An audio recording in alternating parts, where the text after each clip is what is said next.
When we read verses 9 and 10, 9-10 వచనాలు మనం చదివినట్లయితే we know that tithing in the Old Testament was a means of blessing or a curse.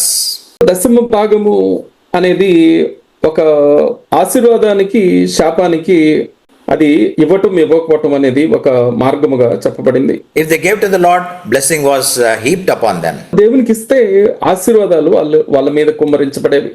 But when we read this portion from Malachi chapter 3, if they didn't give to the Lord, curse was upon them.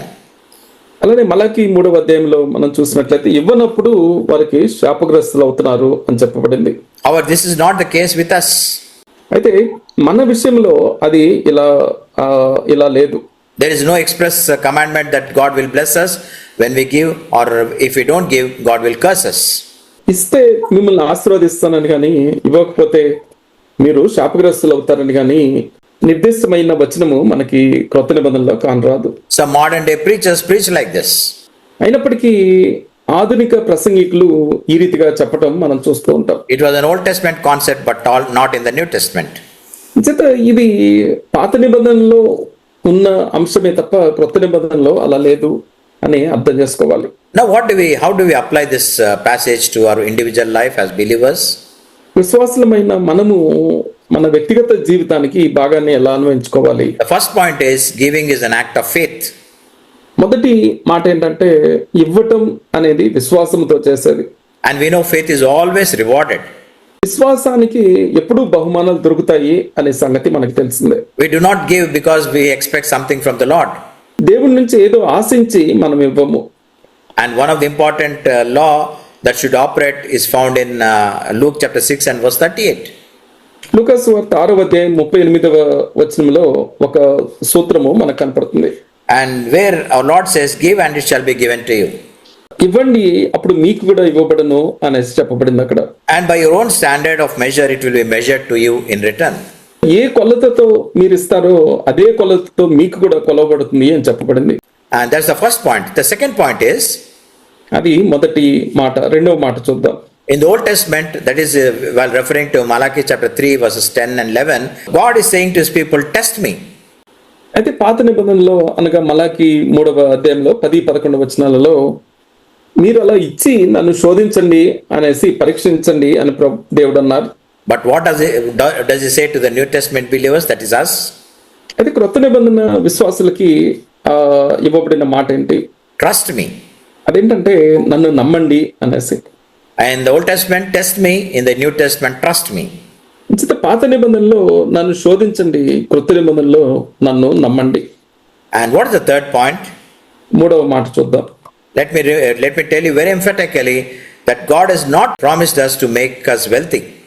నేను నొక్కి చెప్పే మాట ఏంటంటే మిమ్మల్ని ధనవంతులుగా ఆస్తికర్తలుగా చేస్తాను అనేసి దేవుడు మనకేం వాగ్దానం ఇవ్వలేదు. And he has not promised that when we give generously, he will give us material blessings. అలానే ఔదార్యముతో ఉత్సాహంగా మనం ఇచ్చినప్పుడు భౌతిక సంబంధమైన ఆశీర్వాదాలు నేను మీకు ఇస్తాను అని కూడా ఆయన వాగ్దానం చేయలేదు. Always remember that one grand verse, that golden verse, it is in Matthew 6:33, seek ye first the kingdom of God and his righteousness, and all these things shall be added unto you. మత్తయి సువార్త 6:33లో చెప్పబడిన ఒక సువర్ణాక్షరాలతో లిఖించదగిన మాట ఏంటంటే దేవుని రాజ్యాన్ని, ఆయన నీతిని మీరు మొదట వెతకండి, అప్పుడు ఇవన్నీ కూడా మీకు అనుగ్రహించబడును అనేసి ఉంటుంది. And what is fourth application point? 4వ అన్వయింపు మాట ఏంటంటే We see this in Malachi chapter 3 verses 10 and 11. God has made a promise. మలాకి 3వ అధ్యాయం 10-11 వచనాలలో దేవుడు ఒక వాగ్దానం చేశారు. I will open the windows of heaven till the blessings overflow. నేను ఆకాశపు వాకిండ్లను విప్పి పట్టజాలనంత విస్తారముగా దీవెనలు కుమ్మరించదను అనేసి చెప్పారు. This is a conditional blessing. అయితే ఇది షరతులతో కూడిన వాగ్దానంగా ఉంటుంది. When does this happen? When people tithe. ఎప్పుడు జరుగుతుంది అంటే దశమ భాగం ఇచ్చినప్పుడు ఇది జరుగుతుంది. And remember very clearly, this is a Old Testament promise. పిల్లలు జాగ్రత్తగా గమనించండి, ఇది పాత నిబంధన వాగ్దానంగా ఉంటుంది. But for us as believers, every promise is added unto us through Christ. క్రొత్త నిబంధనలో ఉన్న మనం గమనించినట్లయితే ప్రతి వాగ్దానము క్రీస్తు ద్వారా మనకు చేకూరుతుంది. All the blessings in Christ are made available to us. ప్రతి వాగ్దానము క్రీస్తులో మనకి అందుబాటులో ఉంటుంది. How do we get these blessings? ఈ ఆశీర్వాదాలు మనం ఎలా పొందుతాం? By obedience, విధేయత ద్వారా మనం through పొందుతాం. trust and faith. నమ్మకం ఉంచటం వలన, విశ్వాసం ఉంచటం వలన మనం పొందుతాం. We appropriate all these blessings. ఈ ఆశీర్వాదాలన్నీ మన జీవితానికి అన్వయించుకుంటాం. What is the climax point? దీని ముగింపు మాట ఏంటంటే, The fifth point is our concern should not be about blessing but giving.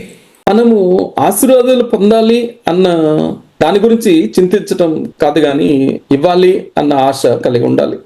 Usually when we have fever, use a thermometer to check the temperature. మనకి జ్వరం వచ్చినప్పుడు ఆ వేడిని కొలవటానికి థర్మోమీటర్ వాడతాం. So giving is a thermometer. ఇవ్వటం కూడా ఒక thermometer లాంటిదే. It indicates our love for God. అది దేవుని ఎడల మన ప్రేమని కొలవటానికి ఒక సాధనం. I request you to listen once again to this episode so that you can grasp the full meaning of giving that is stipulated in the New Testament. ఈ సంచిక మరోసారి విని చూసి పాత నిబంధనలో, క్రొత్త నిబంధనలో దశమ భాగం ఏ రీతిగా నిర్దేశించబడింది అన్న అంశాన్ని మరింత లోతుగా మీరు తెలుసుకోండి. May God bless this spoken word and make us fruitful. ప్రకటించబడిన వాక్యాన్ని దేవుడు ఆశీర్వదించి మనందరినీ ఫలభరితులుగా చేయనుగాక.